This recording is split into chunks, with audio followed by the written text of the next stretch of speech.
You hear me? Okay. So I'm Yoko, And I'm Alex. and we own and operate Assawaga Farm in Putnam, Connecticut. Before I jump into details, I'm just going to run through what we're going to be talking about today. So we'll start with a quick sort of farm specs, what we grow, where we sell, that kind of stuff. And then we'll talk about just our general no-till approach. And then we'll move on to the two main topics that we'll talk about today. First one being covering the soil. So we'll go into detail about our hay mulching system and also cover crops. And then later, Alex will talk about compost and vermicompost, how we make it, how we apply them in the field.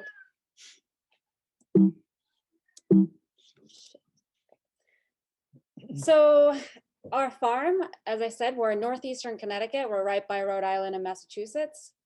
We're on Nipmuc land, so Assawaga Farm is actually the original name of the river that borders our property.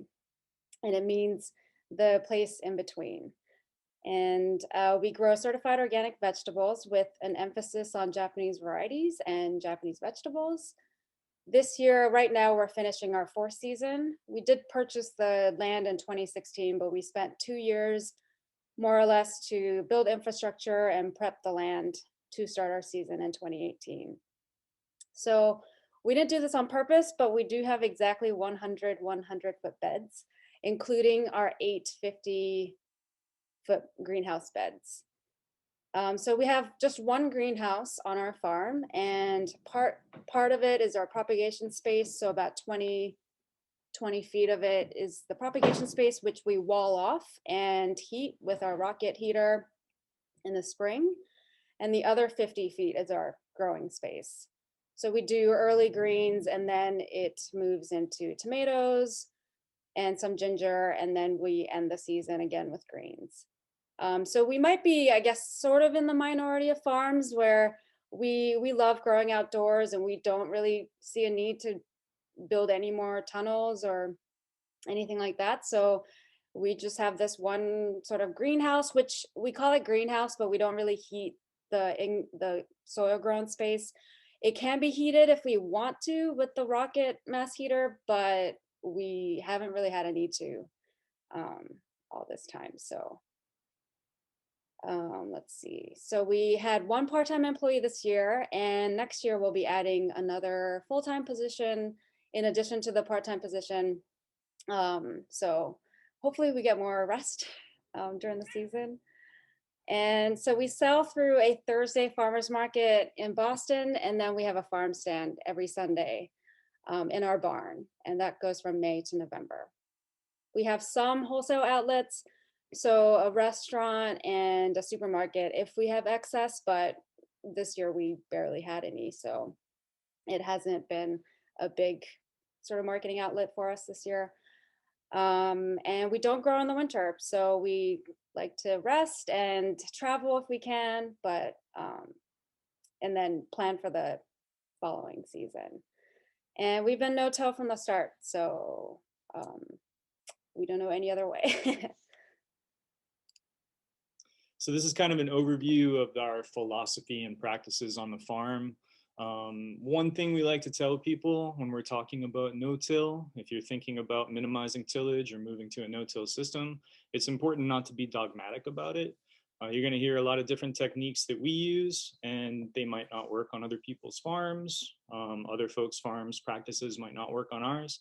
Just it's more about reframing how you view the soil and the biology in the soil, and then utilizing that as a way to make decisions on the farm. So any decision we make on the farm, the first thing we think of is how is this going to impact our soil biology? And then that informs everything going forward. So one of the main things with no-till, obviously, we don't disturb our soil. We try to minimize it as much as possible. We don't till, we don't walk on our beds. Obviously, when we pull root crops, those are coming out of the soil. That's probably the most destructive act. But if it's not a root crop, we'll just chop it off at the soil level and leave the roots in the soil. Diversity is the spice of life. So the more diversity you have above ground, the more diversity you have below ground. So we have tried things like interplanting in the past with cash crops. We don't do that as much anymore. Harvest windows, timing, sometimes that gets a little complicated. But one thing we have been doing a lot recently is kind of like undersowing cover crops with cash crops. So we're still trying to keep that interplanting alive, but we're looking at it in more of like a macro sense now too. So when we have our fields, which are each 16 100-foot beds, we don't want to block one plant family. So we don't want like 8 beds of brassicas right next to each other. We're looking at that field as kind of like a giant bed. So we want to have a lot of diversity going on in the individual beds. And then with cover crop mixes, we've been moving away from just like single winter rye or oats and peas into a much more broad spectrum array of cover crops. So 10 plus species. I think we did one that was 15 species. And it's amazing to watch what comes up first. You mow it, something else comes up. And if you think about each one of those different species of plants is putting different exudates into the soil, it's bolstering different communities of microbes. So again, the diversity above ground is tied to the diversity below ground. We want to keep everything covered at all times. Our soil is fine sandy loam, and you'd be amazed how fast it can turn to sand with rain events. Last year we had a historic drought, dries things out, wind can blow it away. So we really want to keep everything protected. Living plants obviously take priority. We want photosynthesis to be occurring all the time if possible. That's going to be feeding the microbiology in the soil, but it's not always possible or practical. So at the very least, we want to keep things covered with mulch at all times. That's going to prevent the rain from washing things away, from compacting the soil. It's going to keep moisture in the soil, keep the life going until the next crop goes in. This year, we made a lot of strides toward putting in hedgerows, which we're going to start to plant next year. That's going to help mycorrhizal fungi and other types of biology establish throughout the year. It's also going to provide a pollinator habitat, predator habitat, a windbreak, just generally bolstering the life on the farm. When we started, for the last few years, we had landscape fabric walkways around our fields.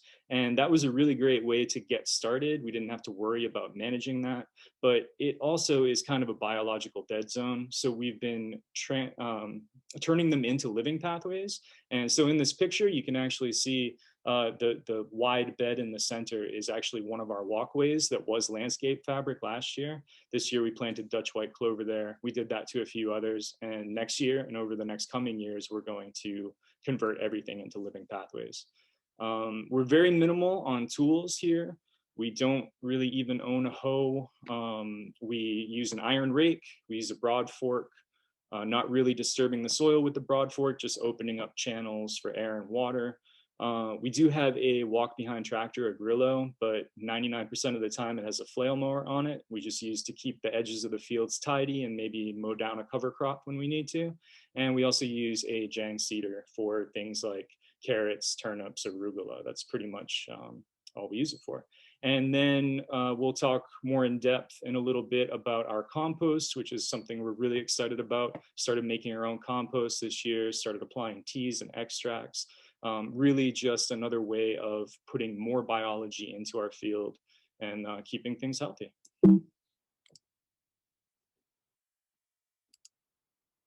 Okay, so Alex touched on this a little bit, but at the end of 2020, we really dove into this covering the soil aspect of the farm, and the material that we chose was hay, and there's trials and tribulations this year with it, but at the end of the day, we're really happy with how our beds are, and I'll go into detail about the benefits and disadvantages of using mulch.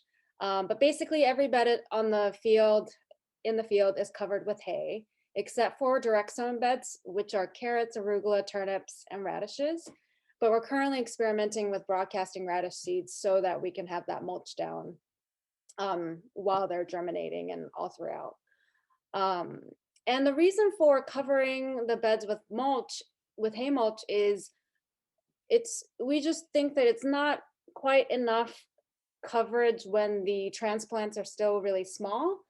And also when you're finished harvesting a crop, you're taking away most of that foliage that's protecting the soil. So there is a significant amount of time that you do see bare soil. And so, we do think we are trying to prevent some of that exposure of soil. And, in our first few years, we definitely used tarps and landscape fabric. And I think this is a great way to get started in covering your beds. Mulch is definitely not cheap, and it's not cheap to, apply it and, fix it if it needs to be. So, to jump into it in your first year might be a little bit difficult, but we did, work up towards it too. So, and I would say that maybe half of the mulch decomposes throughout the season. So it's really that first year that you're having to, use a lot of hay to cover your bed, but the ongoing sort of maintenance is not as much hay. And then for things that are direct sown, like carrots and turnips, we try to use a row cover while while we're waiting for it to germinate, so that it's, we are sort of preventing that direct exposure. So some of the benefits of hay mulching, Alex already touched on this, but erosion is big. And then also rain is one of the biggest natural causes of compaction of the soil. You think no-till is, there's no compaction, especially if you're not using tractors, but, rain can be that cause of compaction. So it protects it from that. Obviously, it moderates soil temperature and maintains moisture.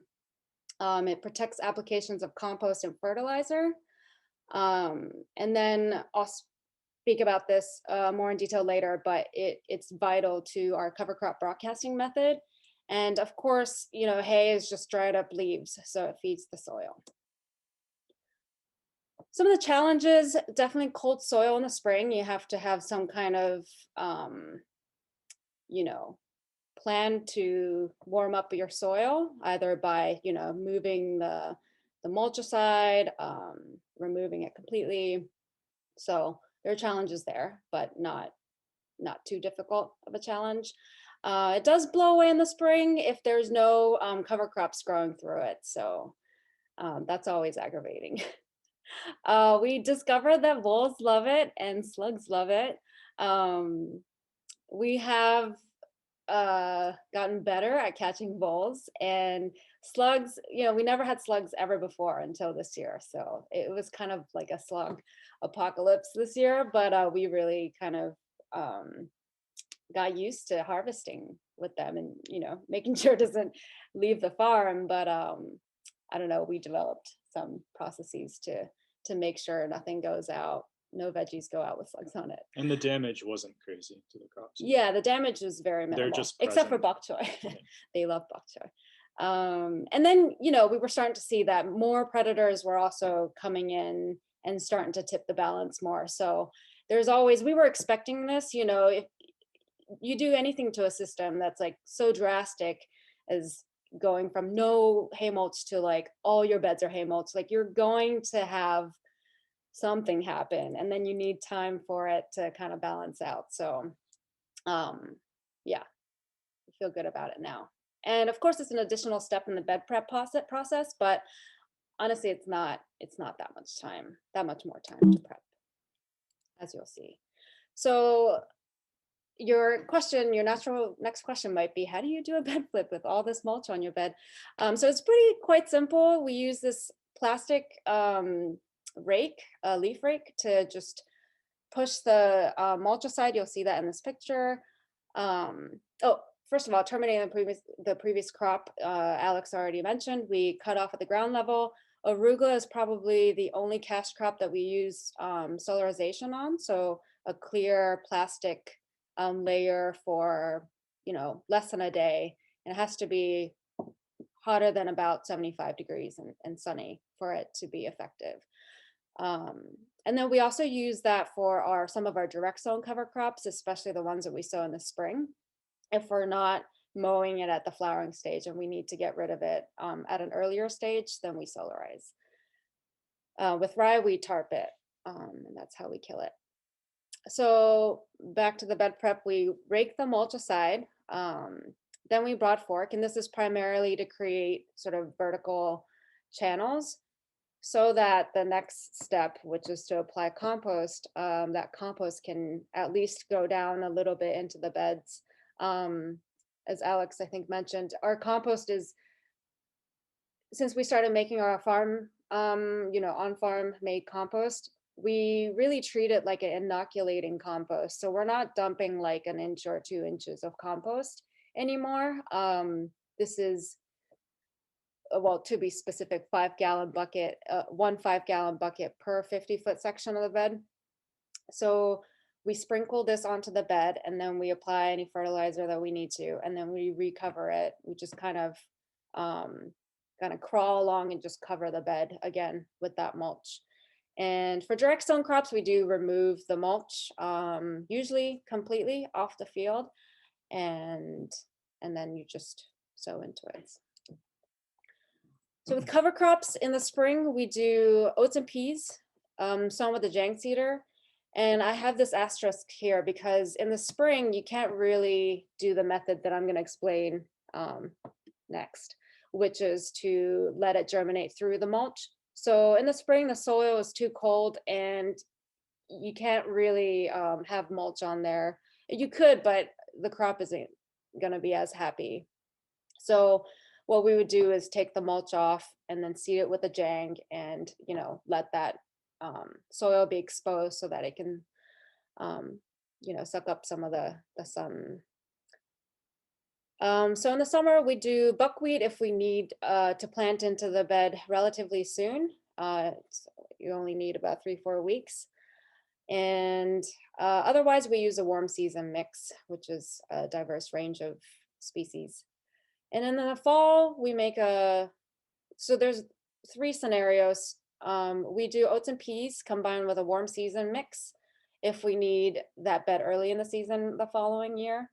And then if we don't need the bed that quickly the following year, we do sow crimson clover and rye combined with a cool season mix. And then the other scenario is for cash crops that are going to be in the ground for, up until the end of the season. What we do is we walk down the beds and just sprinkle some crimson clover seeds. So by the time they're harvested, there's already ground cover underneath. So with cover crops, it's pretty simple. We rake the mulch to the side, broad fork again, apply compost and nutrients if needed. And we broadcast the seeds and then we rake it smooth so that it does cover the seeds a little bit. And then we recover with the mulch. The advantages of this method is that it's not dependent on good germination or even uniform distribution. It can be sown much later than usual since we're not relying on them to mulch the beds. So, the primary reason we're doing this is to get as much photosynthesis as possible for as long as possible until, there's a killing frost. So it doesn't have to get to a certain height to, then be killed by the frost and then to mulch the beds.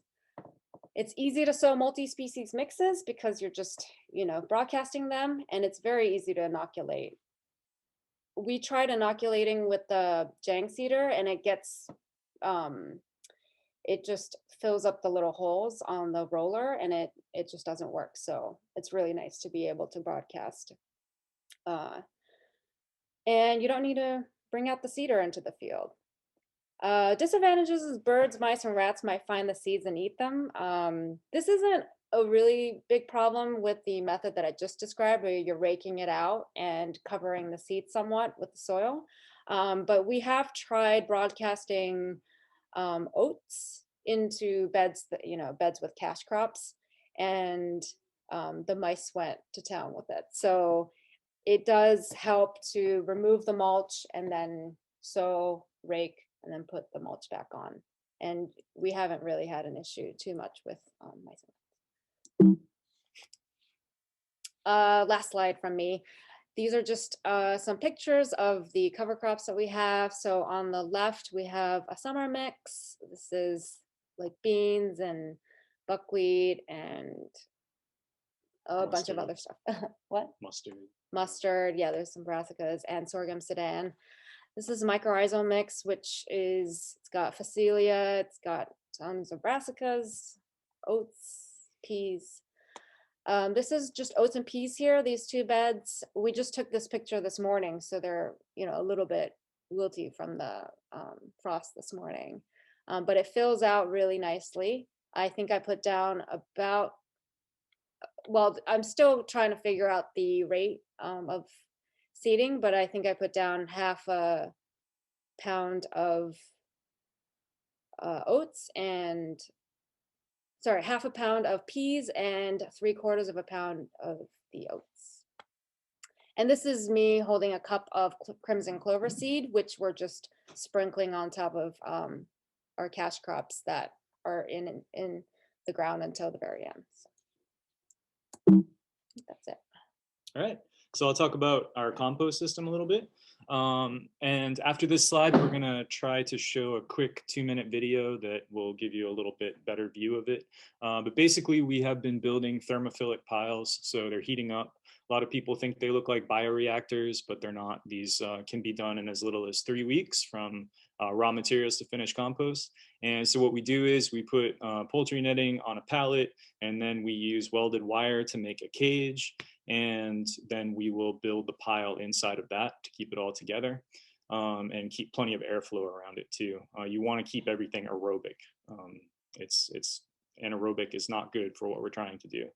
We build a pile a week. So I think this year we did 14 piles in total before we just got too busy with harvesting and stuff. So we break it down. We do about 30 to 45 buckets per pile. And we'll break that down into 10 bucket groupings. So it makes this ratio really easy.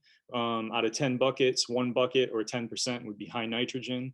We'll use clover from our living pathways, or we'll use chicken manure from a friend's farm that are non-GMO, non-soy, non-corn, really high quality. This is really just a food to get the bacteria just partying, you know, so it's not really like the diversity of the input of the high nitrogen is not that important. They're going to burn through this really fast, and it's going to bring the temperature up. So we've built vegan piles. We built ones with just chicken manure, and there's not a big difference. The clover ones maybe get a little bit hotter faster, but that's about it. 30% or 3 buckets of that 10 bucket pile would be greens. That's vegetable scraps that are coming out of the field. And we also like to, this is where diversity is key too, because each of those leaves is going to have different sets of protozoa and microbiology on it. So the more diverse these inputs are, the more diverse your final product will be.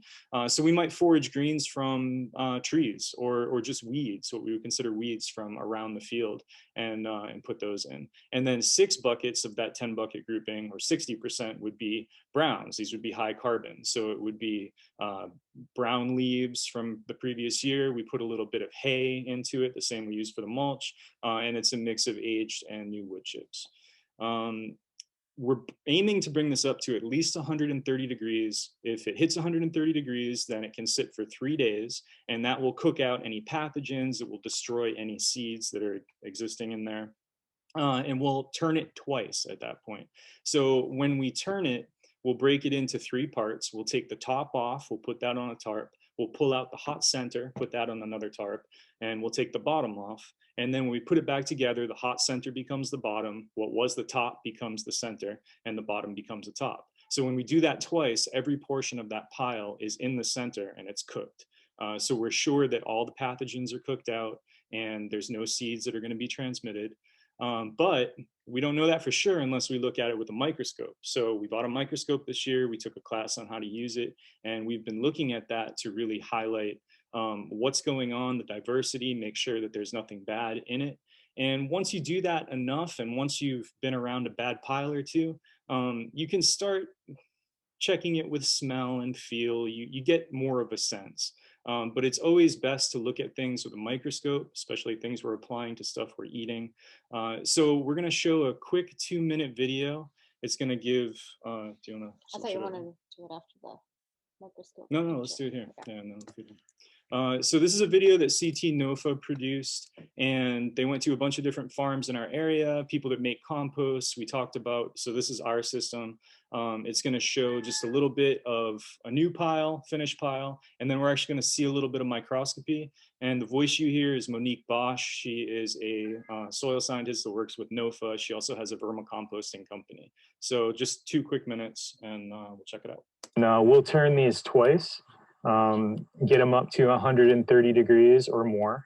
And that one is still coming up. I think it's just above 120 right now. So it'll probably hit 130 tomorrow. And then once it hits that temperature, we let it sit for 3 days or 2 days or 1 day, depending on how hot it got, just to make sure that we've cooked out any pathogens and weed seeds. And then we'll flip it. Make sure that we hot center, and we'll do twice so that every part of the pile cooks.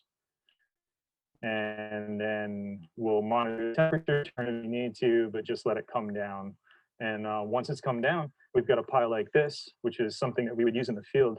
And rather than that deep compost application, this is more of an inoculant. So if you smell this, it smells really sweet. There's a lot of biological activity. If you look at it under a microscope, which we do, you can see the bacteria, the protozoa, the fungi, the nematodes, all the good guys. 100 times magnification. This is from Assawaga Farm, that compost pile that's just finished. You see it is really teeming with fungi, various types of fungi, which is really good to see. Some like fungal spores in the center there, those circles. Let's zoom in on this piece here. And now we're looking at 400 times magnification, and you can see how diverse all of this fungi attached to this aggregate here.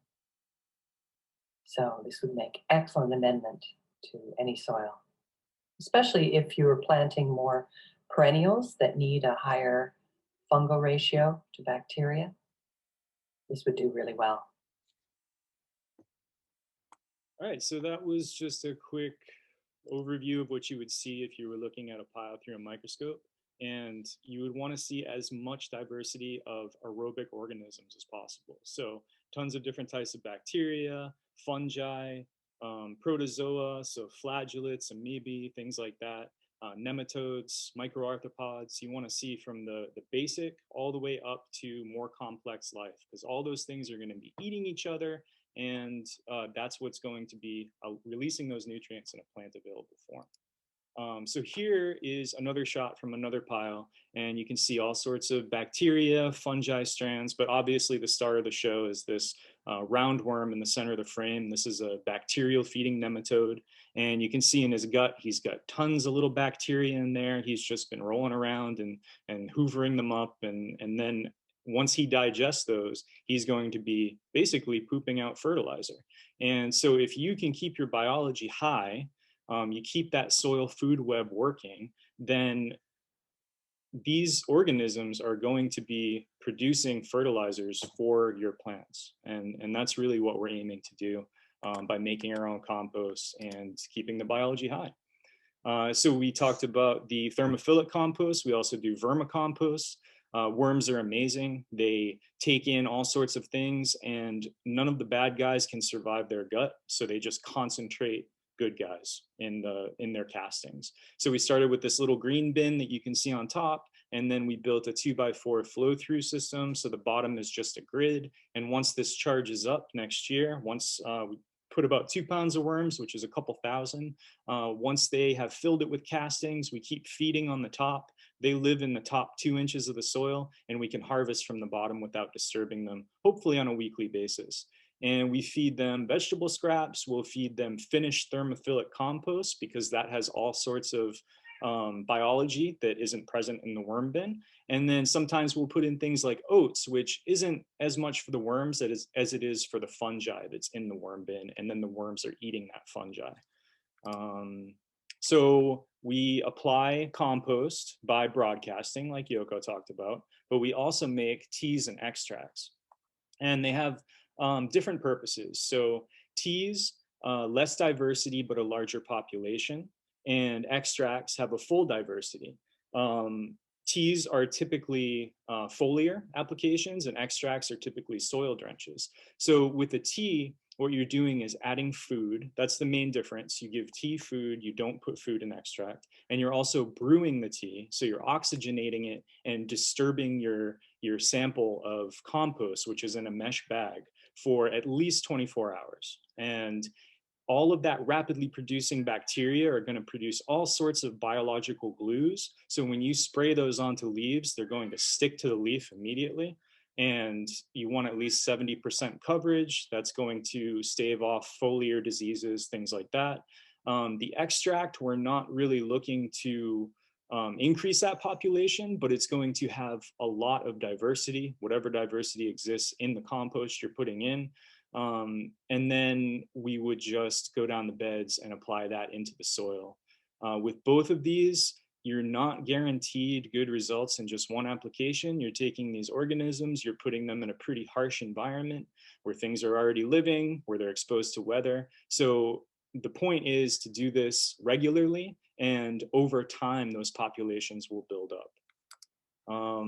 For aerated tea, we use about 1 pound of compost in a mesh bag. We have a little bubbler that we hook up and we kind of suspend the mesh bag. We put some food in. We'll use kelp meal, molasses, fish meal, humates. And then we'll brew that for a minimum of 24 hours. And with teas, it's really interesting. After 24 hours, you can take a sample, look at it under the microscope. And after that amount of time, you're probably going to see a lot of bacteria. You might see a couple of protozoa swimming around, flagellates, amoeba, things like that, but it's mostly going to be bacteria. If you let it brew for another 6 hours, 8 hours, come back, test it again, you might see less bacteria. You might see a lot of flagellates. What we've noticed is that kind of predator-prey cycle, it oscillates up and down. So you'll get the bacteria, which are the prey, then you'll get the flagellates, which are the predators, and it'll kind of go back and forth. So with the tea, you can really dial it in by just looking at different time spans. We use an electric backpack sprayer, and we'll put about 1 gallon in, dilute it, go down the beds and spray that. You want to spray the top and the bottom of the leaf surface. 70% plus coverage is what you're aiming for. You spray it until it's dripping off the leaves. And the coverage just depends on the space, the type of plants you're doing, single row, double row, whatever. And we try to mix in a little bit of vermicompost. Well, we mostly do vermicompost for the tea, but we try to put in a little bit of compost too. Compost, everything that goes through the worms is going to be good, beneficial. You can't always guarantee that with the compost, even if you look at it on a microscope. So you don't really want to use that for a greens application per se. And then the last thing is the extracts. And so we're not feeding it, we're not bubbling it. We use the same, about 1 pound. We'll use maybe 3/4 pound of thermophilic compost and 1/4 pound of vermicompost just for the diversity. You want to put that in a bucket with about 2 gallons of water and you massage it. And what we really mean is you're using your hands to pump water through that bag, and you're actually stripping all those little organisms off of the aggregates. And then we pour that into a watering can. We might add a little fish hydrolysate. That's a biostimulant. It also helps to feed the plants a little bit too. So you're doing a little double duty. And then we go out, we will put that on the beds. And again, we're trying to build up these populations of beneficial biology in the soil. So we'll do this several times, hopefully on a weekly basis.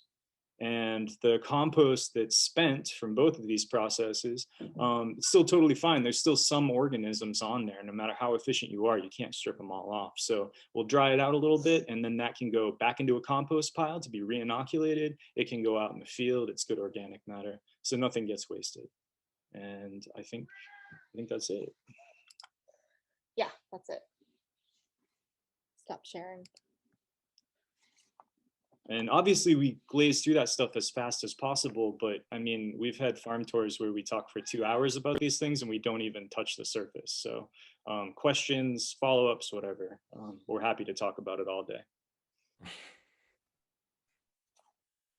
All right, thank you, Alex and Yoko, for a great presentation. So next we're going to jump over to Danial Mays from Frith Farm. And Daniel, I need to give you the co-host powers here to be able to share your screen. All right.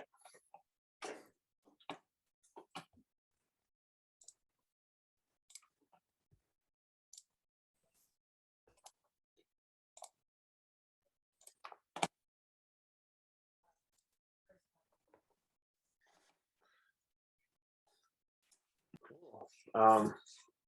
That was awesome. Thanks, guys. Look forward to talking more, hearing some questions.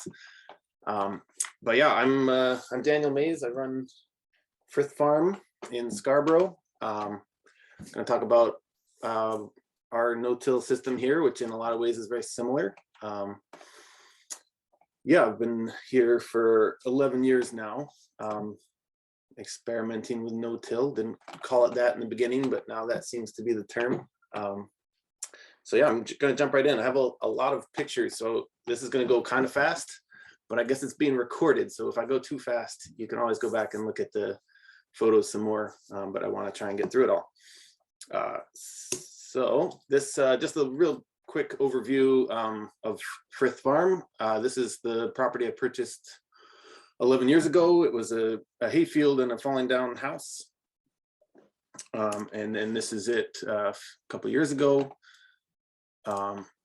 And yeah, so now we are 9 full-time seasonal workers. We have a CSA of about 250 families. That's about half of our produce. The other half goes to local natural food stores and a non-farm market. And we grow 3 acres of vegetables pretty intensively. So yeah, thinking about no-till, it was always about the health of the soil for me. So in thinking about what is soil health, what leads to soil health, I sort of come up with 4 natural principles. The first, most important maybe, is photosynthesis. That's the only way soil is created. Otherwise, we're just moving stuff around, but photosynthesis is what builds soil. That is the sun's energy being pumped into the ground is the engine that drives all the biology there. So we really want to maximize that. Second is diversity, which allows for even more photosynthesis, but also just allows for all the symbiotic relationships that build that ecosystem. And then, yeah, soil coverage. I think of soil as like the internal organs of the earth. They don't want to be hanging out in the air, exposed to the elements. So trying to keep those protected and minimize our disturbance of the soil, even minimize our disturbance above the soil too. So these are really our primary goals of soil management at Frith.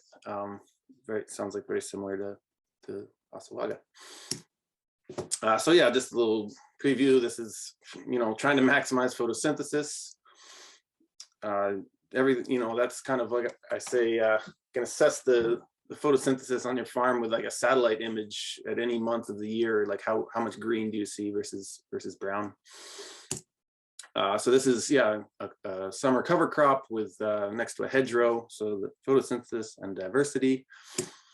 And then, yeah, it's not always possible to have plants growing on the ground all the time, especially growing annual crops. You need to flip beds and reset. So like Alex and Yoko, we at a bare minimum, we have a layer of mulch on the beds at all time. So this is bark mulch with wood chips in the path. We've used, sometimes we use compost as mulch on the beds, but always have some barrier of organic matter between the soil and the elements. And this is one way we use cover crops. And yeah, just minimizing disturbance. We just sort of fold them down and plant through them. I'll get into more of that later. So yeah, how do we get there from a hayfield? I'll go through the steps here of establishing new beds from sod. So first, I take a soil test, and we're looking for major mineral imbalances, for pH being way outside the recommended range, and also just to get a sense of what organic matter is there, because that's fun to track over time. And then we'll mark out the plots. We have 16 plots of 12 beds here, all sort of standardized. And yeah, when you're marking those out, lots of considerations, especially, these are permanent plots, permanent beds, since we're not tilling again. So considering access and drainage and, slopes, how you're getting irrigation to each plot, where you're putting your hedgerows, all of that. A lot of big decisions to make up front with this. And sure, you can change that later, but it's nice to try to think that through ahead of time. So yeah, ours are 16 plots. Every plot has 12 beds, 100 feet long, 5 feet on center, perennial hedgerows between the plots. That helps distinguish where one plot ends, the other begins, and cart or vehicle access at the both ends of each plot. So yeah, step 3, based on that soil test, we'll spread compost and any soil amendments, lime if we need to raise the pH, and yeah, different, looking at the macronutrients, we might spread some fertilizer. Also considering what's in the compost, you can get a test for your compost. Yeah, according to soil test. So this is like since this is the last time we're tilling, we do till once to break the sod. And since it's the last time we're tilling before we're going no till, this is a last opportunity to mix in physically all of these amendments. So I really encourage that. So yeah, then we till it in. This is one last time. This is definitely tillage. We use a rotary plow on a BCS walking tractor. It's pretty aggressive tillage, but it does break up the sod really well and enable us to form raised beds. You can, kind of spits it out to the side, so you can do a pass up and down each path and you have a nice raised bed. Then we would tarp that. And this is a key, each of these steps is key, I guess, but this is really important because there are perennial roots in the ground there that, if you just plant your annual crop right into there, the perennials will outcompete them easily. So we smother with a tarp. In the summer, might be 4 to 6 weeks might be enough to cook out. Quack grass is one of our main perennial weeds. And then we pull that tarp off and we immediately cover the soil, because that was bare soil there under the tarp. And we use, a good 3 inches of compost. That's a good solid layer of mulch. We really don't want to see any soil whatsoever. And then wood chips in the path. Skimping on the compost is very tempting, especially with compost prices going up, but don't do it. It's really important to have a seamless barrier over the soil, not just for soil health, but for weed prevention. And that's a huge benefit of this method, is if you use enough compost and you've killed all your perennial weeds, you really have little to no weed pressure at all, even if you have a huge weed seed bank underneath it all. And then we seed cover crop. This is a fall cover crop that will winter kill. A mix of, I think there's 5 or 6 species in there. And as you can see, it's coming up and there's just no weeds at all, because we mulched it so thickly.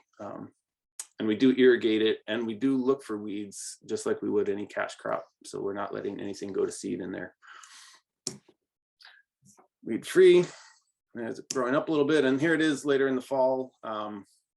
And we don't have animals anymore, but when we did, this is when we would run our animals through and graze the cover crop and add their diversity to the mix. And all of this will die back in the cold of winter, and we can either plant right through it in the spring or rake it into the path and direct seed into the layer of compost beneath it.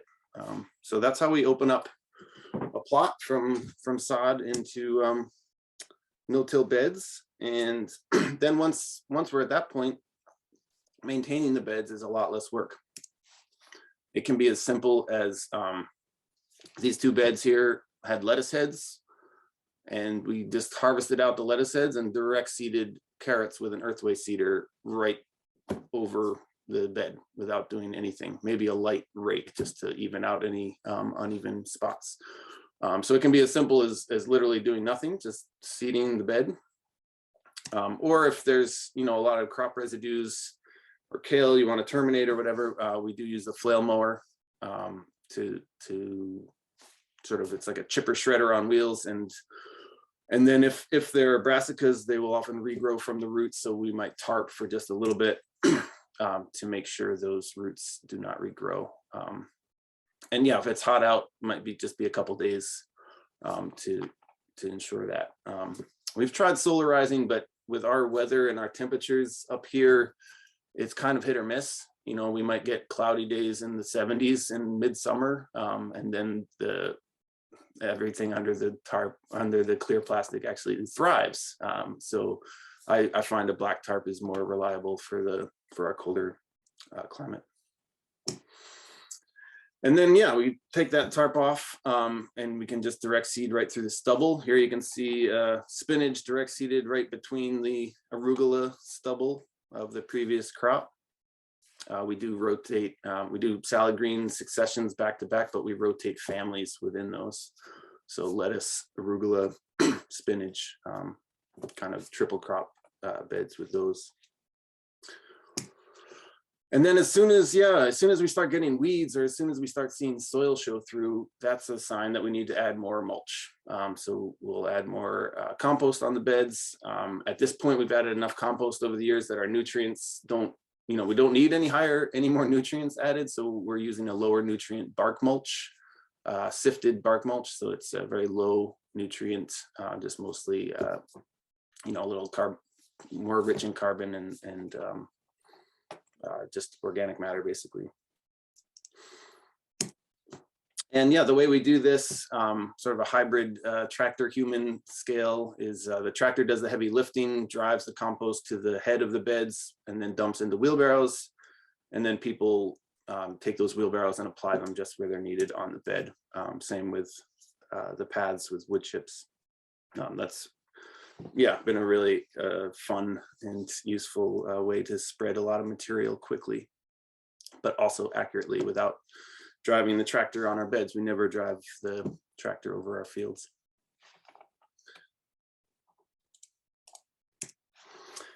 So then, yeah, if it's too late in the season to plant a cover crop, like after fall roots come out of the ground, for instance, then we'll just mulch the beds with leaves. Now we're using more straw as well, just to keep that, the beds already have a layer of compost on them, but just as an extra layer of protection for the winter, we'll use another layer of mulch. And those will get spread around, so it's a seamless coverage. And then in the spring, we just rake those off the bed and plant right into the bed. So that's our entire bed prep for the spring, pretty much. And if the beds need more compost, we'll try to do that in the fall before we put leaves on them, so that all we have to do is rake off the leaves in the spring.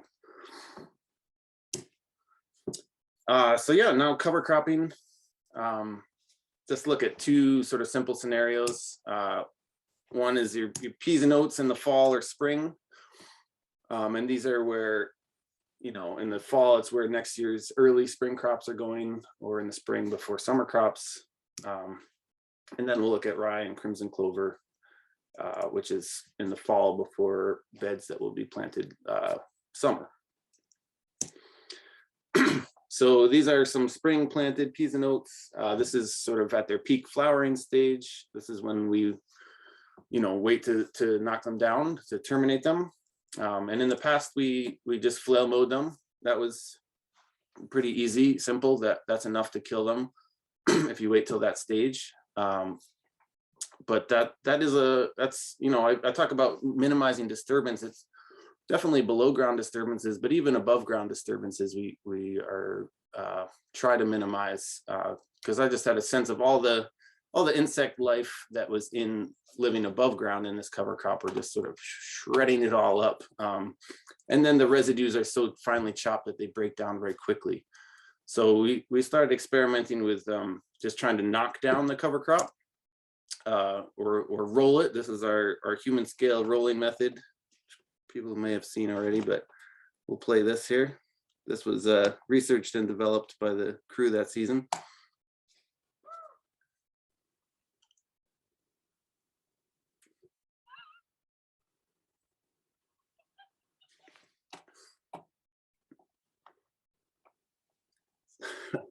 That's our yeah, human roller crimper. Probably not crimping much, but at least getting it to lay flat so that then we can put a tarp over it to actually kill it.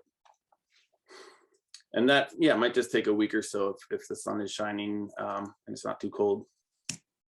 And then when the tarp comes off, this is what that same stand of peas and oats looks like. It's nicely, it's sort of turned into a nice straw mulch, which could be planted right through if you're transplanting or broadcasting. But if you want to push a seeder through the beds, we just rake the residues into the path. And that's what those beds look like then. Then the paths are nicely mulched and the beds exposed for direct seeding. In this case, it was storage radishes. And that's the crop of storage radishes. Yeah, with the underlying layer of compost and the lack of disturbance, we pulled very few weeds from this all season. So weeds were really not an issue. So yeah, looking at rye and clover, rye and crimson clover. This is in the fall after, you know, anytime up to October 1st. That's sort of my cutoff for getting a winter rye in. And we direct seed it just like any other crop with the earthway seeder. So that's, you know, we got two people walking in tandem. We do like 12 rows in a bed. I think we walk about 3 miles per plot to seed all that, but it does get a really good germination rate. Keeps the crows from eating the seed as much. And then we irrigate it and weed it like any other crop. So it's a really solid stand. This is in the fall. Back when we had turkeys, we ran the turkeys over it. I like to call that turkey on rye. And then in the spring, it comes back up. You know, rye just explodes in the spring and does a huge amount of growth and biomass production. And by the end of May, it's starting to flower and getting a little brown at the base of the stalks, and that's when we'll knock it down around June 1st. And now we use the human roller doesn't work so well on rye. It's a little stiffer, so we use a T-post with people sort of stepping on it in tandem. Yeah, I wish I had a video of that, but I don't. Basically, we're just stomping in tandem down the bed. It's a good team building exercise. And we kind of trade out so everybody gets a chance to do that. And then we drag a tarp over that. It's helpful to work like a typewriter and have everything oriented the same way. If you have beds or, you know, knocked down one way and then the other way, then your tarp is going to catch on that as you try to drag it over. And yeah, we use concrete blocks to weigh down the tarps. And I just wanted to point out here too, next to the rye that was, you know, 6-7 feet tall, huge amount of biomass. To the right of that here, you see the peas and oats, which are just like calf height. And those were seeded early spring. So there's a real difference in biomass production between a fall or an overwintered cover crop and a spring planted cover crop. So anytime we can, we try to do the former, the overwintered rye. Then the tarp comes off and it's this, you know, beautiful straw mulch all oriented and we transplant right into that. You know, this does take a little longer to plant. You can't use a rolling dibble.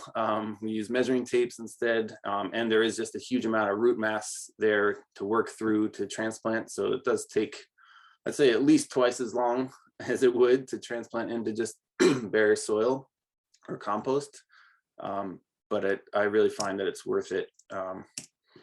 Sometimes if the root mass is so dense, we'll use a broad fork turned parallel to the bed as a dibbler. And the tine spacing is 4 inches. So you can do, you know, whatever spacing you want, multiples of 4 inches. And these are the transplants once they're in. This is storage cabbage.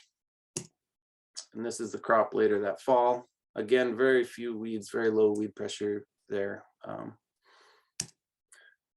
And yeah, so integrating animals into the cover crops, I think is a great way to add diversity.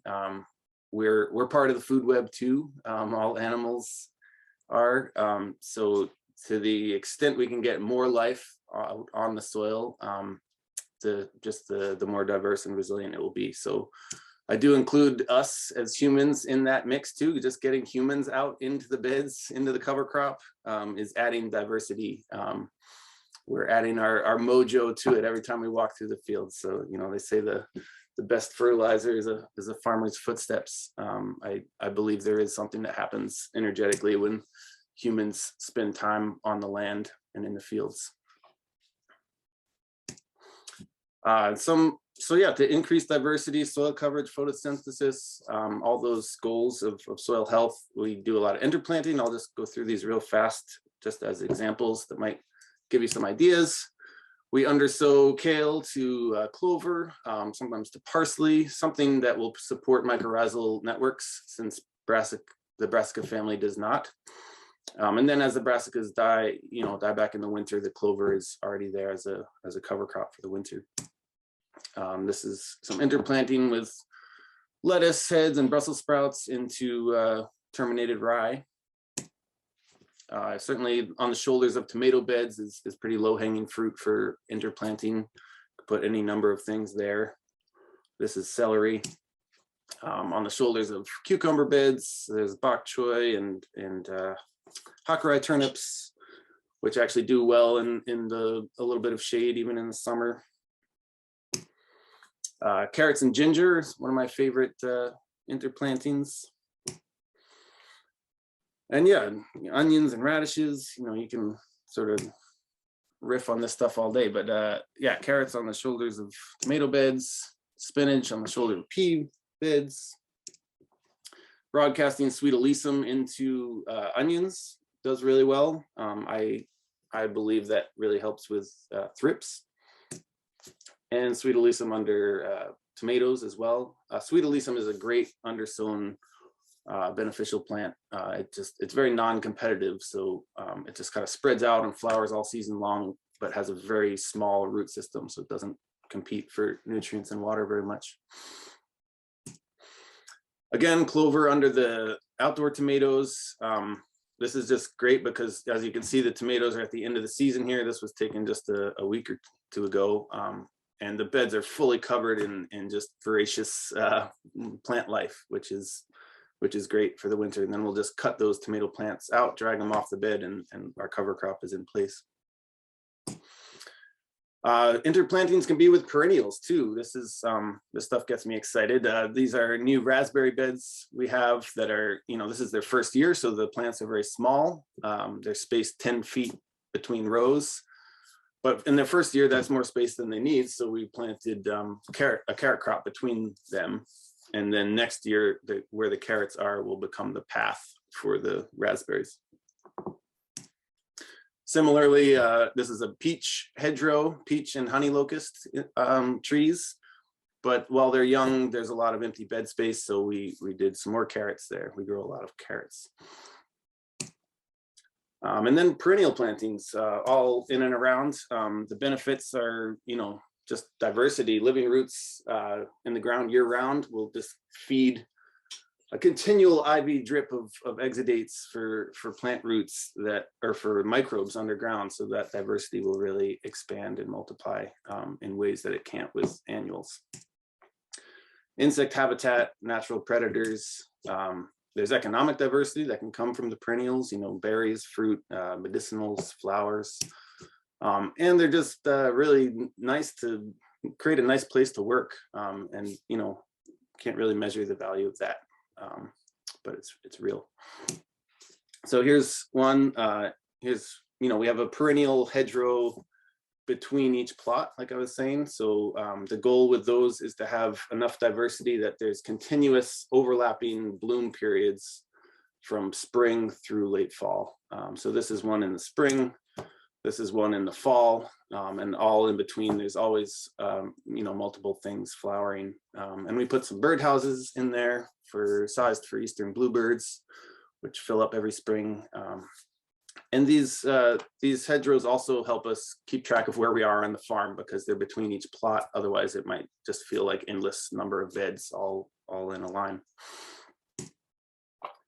And then, yeah, we add gardens, little nooks and crannies wherever we can. We just put more perennial flowering diversity wherever it fits, and leave certain stretches of the farm just untouched, unmowed, and they turn to wildflowers. So yeah, I think you know, you can feel soil health. It's not just the, you know, the brown stuff in our hands, but it's us. We are of the soil. We are the soil food web. So I believe you can really feel if you are on healthy soil, if you're a part of healthy soil, and you can certainly taste it in the food, and hopefully see it in the smiles of your crew. This is my crew this year. They're awesome. I have so much gratitude for them. Maybe some of them are even watching. I don't know. But thank you all. That's what I got. This is also, I'm supposed to plug my book, so feel free to read that if you want, or follow us at yeah, Frith Farm is our handle. So yeah, thanks everyone.